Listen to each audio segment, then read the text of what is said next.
Welcome to Parody Comics universe, where superheroes trade their capes for everyday struggles. Today we'll show you the funniest side of your favorite heroes.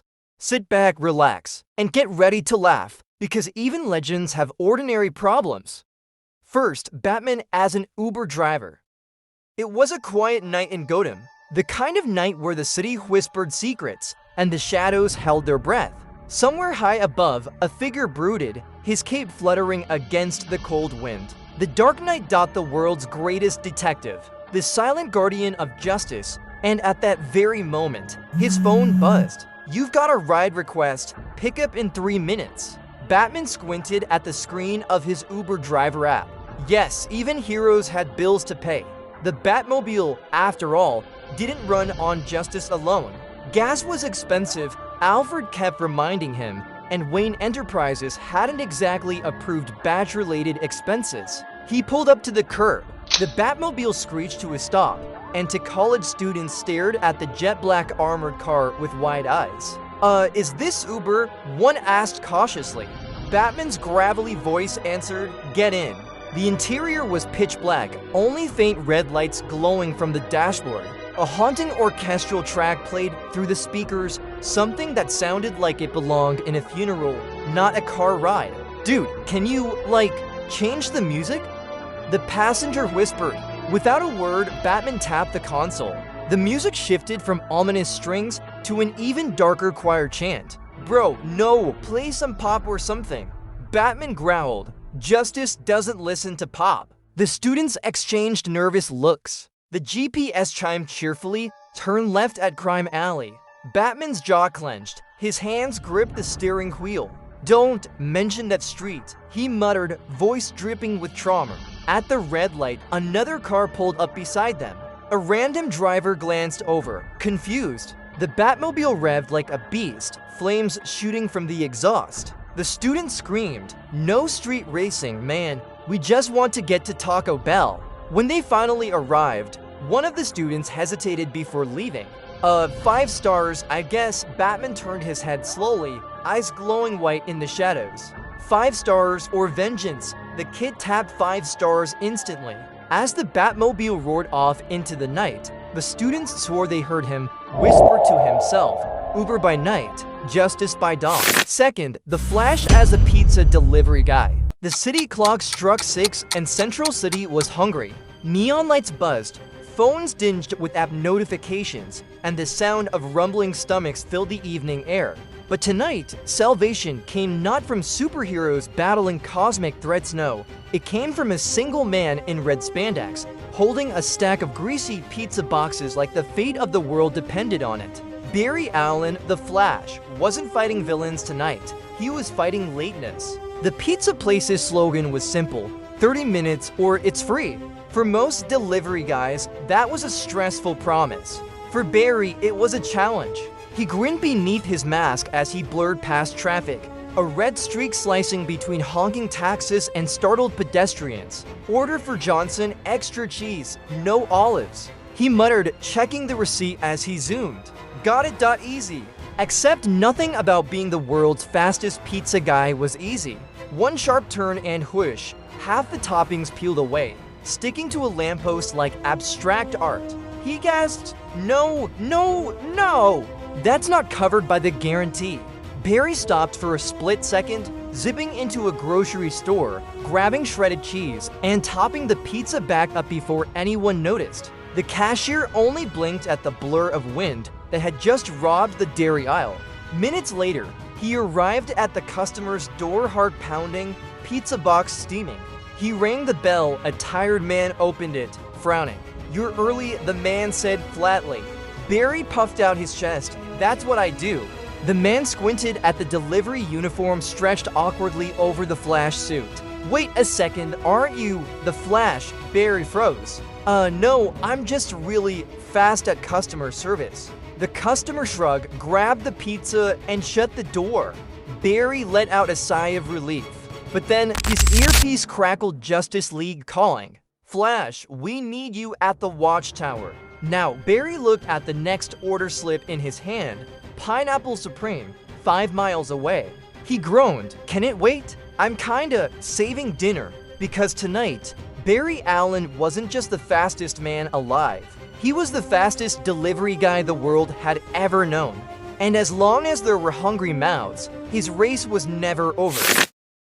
Third, Aquaman as a lifeguard. The sun scorched over Baywatch Cove, the busiest beach on the coast. Families laughed, children ran along the sand, and teenagers pretended to drown just to impress each other. But today, the lifeguard stand wasn't manned by just anyone. No, today, Aquaman had taken the chair. With his trident propped casually against the wooden tower and a pair of red rescue shorts stretched uncomfortably over his heroic physique, Arthur Curry scanned the shoreline like it was the throne room of Atlantis. His hair flowed majestically in the sea breeze. His gaze was intense, serious, perhaps too serious for a man guarding inflatable flamingo floaties. A whistle hung around his neck, though he clearly preferred dramatic speeches over sharp little chirps. When a surfer fell off his board, Aquaman didn't just blow the whistle, he dove in with a full heroic leap, summoning dolphins to escort him. The surfer, sputtering, tried to explain it was only a slip, but Aquaman had already launched into a lecture about respecting the tides and the ancient currents of Poseidon. "Bro, I just need my board back," the surfer muttered. Even the kids started to notice. "Mom, why does the lifeguard talk to seagulls?" One asked as Aquaman gestured toward a flock, nodding as though receiving tactical advice. The seagulls squawked back, unimpressed. Then came the big test. A beach ball floated out to far, bobbing past the safe swimming zone. A child wailed dramatically, gas spread across the sand. Aquaman rose like a king answering destiny. "Fear not, small surface dweller." He boomed, diving into the waves with all the gravitas of saving the world. Seconds later, he returned, holding the beach ball aloft like it was the trident of Atlantis itself. The crowd clapped, half out of relief, half because they weren't sure what else to do. Aquaman smiled, chest puffed, another victory for the seas. He declared, meanwhile, the kid just wanted his ball back. By the end of the day, the beach was safe, no one had drowned, and Aquaman was very, very proud of himself. Perhaps a little too proud. But one thing was certain, Baywatch Cove would never forget the summer their lifeguard was the king of Atlantis, even if all he really saved was a ball. Fourth, Thor as an electrician. It began with a blackout. A small suburban neighborhood plunged into darkness, television silenced mid-soap opera, and Wi-Fi signals vanishing like whispers into the night. Families lit candles, teenagers groaned, and one desperate man dialed the emergency electrician service.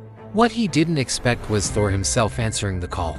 The god of thunder arrived not with his usual armor, but in a neon yellow safety vest, tool belt jangling at his waist, and a name tag awkwardly pinned to his chest, Thor Odinson. Licensed electrician. His hammer, Mjolnir, had been retrofitted with a voltage tester and duct tape pliers. "Fear not, mortals," Thor boomed, his voice echoing through the quiet cul-de-sac. "For I shall restore the light to your humble dwellings." The homeowner blinked, unsure whether to bow or simply offer coffee. Thor marched to the fuse box, dramatically ripping it open as if unveiling a secret relic. Sparks leapt out. Children gasped. "It is as I feared," Thor muttered gravely. "Your circuits have angered the lightning gods." He raised Mjolnir higher, ready to summon celestial thunder. Before anyone could protest, a crack of lightning shot down, frying the neighbor's garden gnome into molten slag. "Ah, sir," whispered the homeowner nervously. "Usually we just, flip the switch." Thor squinted at the fuse box, grunted, and flipped a breaker with one finger. Instantly, the lights blazed back on. The crowd cheered. Thor puffed his chest with pride. "Behold, the light returns, thanks to my unmatched might." And yet, when asked about the bill, Thor frowned. "Payment, I require only more coffee." He paused dramatically, then added, "and perhaps unlimited Wi-Fi." The neighborhood erupted in laughter as Thor strutted away, cape fluttering, extension cords trailing behind him like trophies of war. For the first time in history, electricity had a hero. Fifth, Spider-Man as IT support. Have you tried turning it off and on again? Peter Parker never thought those words would define his heroic career. But today, Instead of swinging between skyscrapers, Spider-Man sat in a cramped cubicle with two monitors glowing blue like the eyes of an enemy he couldn't defeat. The office was in chaos. Phones rang, printers blinked in defiance, and every other desk had someone shouting, "My internet is down." It wasn't Dr. Octopus or Green Goblin causing trouble, it was the Wi-Fi router. Peter sighed, adjusting his headset. "Yes, sir. I understand the urgency, but clicking the mouse harder will not make Excel open faster." He muted his mic and muttered, "Even Thanos was easier than this." Then came the ultimate challenge, the CEO's laptop. Legend said it could crash by merely opening any mail. Peter, heart pounding, approached the corner office like a soldier heading into battle. The laptop sat there, humming, taunting. He whispered, "With great power comes great responsibility for forgotten passwords." He typed 12.3 for .rom. He tried password .rom. Finally, he found a sticky note under the keyboard, Spiderox99, victory. Just as he pressed enter, the laptop froze with the dreaded spinning wheel. Peter clenched his fists, resisting the urge to whip the machine straight into the trash. Instead, he took a deep breath, pulled out his tech hammer, a trusty USB stick, and performed the ancient ritual of reinstalling drivers. The screen flickered. Then, like a miracle, the desktop appeared. The CEO clapped. "You've saved the company, Parker." Spider-Man collapsed into his chair, exhausted. No battles, no swinging, just endless calls. He sighed. The real villain isn't Green Goblin, it's Windows updates. Still, as he logged another ticket, Peter grinned under his mask. Maybe being IT support wasn't so different from being Spider-Man. After all, both jobs required patience, quick thinking, and the ability to save people from disasters they didn't understand. 6th, Doctor Strange as a kid's party magician. The party room was chaos. Balloons floated unevenly, kids ran around screaming, and a clown had just been booed off stage for failing to juggle more than 3 balls. Parents sighed, praying the birthday boy wouldn't cry. That's when the lights flickered, the air shifted, and the sound of a swirling portal filled the room. Out stepped Dr. Stephen Strange, Sorcerer Supreme, master of the mystic arts, and apparently, the magician booked for little Timmy's 8th birthday. "Children," Strange said, voice booming as if he were addressing the multiverse, "prepare yourselves for illusions beyond comprehension." The kids clapped politely. One yelled, "Can you pull a rabbit out of a hat?" Strange narrowed his eyes. "I do not deal with rabbits." But perhaps, a glimpse into infinite dimensions. With a dramatic wave, sparks flew, opening a glowing portal to a bizarre, colorful dimension where a giant octopus waved back. The kids screamed with delight, while one mom fainted into the cake. Trying to tone it down, Strange attempted a classic trick, pulling scarves out of his sleeve. Instead, the scarves transformed into living snakes. Parents panicked, children cheered louder. "Best party ever," shouted Timmy, now wearing the cloak of levitation, which had taken a liking to him and zoomed him around the room like a flying superhero peapod. "Perhaps I went too far," Strange muttered, watching his eye of Agamotto dangle dangerously from Timmy's sticky hands. When the party ended, half the guests were dizzy from dimension hopping. The birthday cake had disappeared into another timeline, and every kid swore it was the coolest birthday they'd ever been to. The parents, however, quietly agreed never to book him again. Dr. Strange left through his portal, muttering, "Next time, I'll just do card tricks." Thanks for watching this weekly episode of Superheroes in the Wrong Job. If you laughed, don't forget to like, share, and subscribe for more hilarious parodies every week. Because in this universe, heroes may be super, but life is always sillier. See you in the next parody adventure.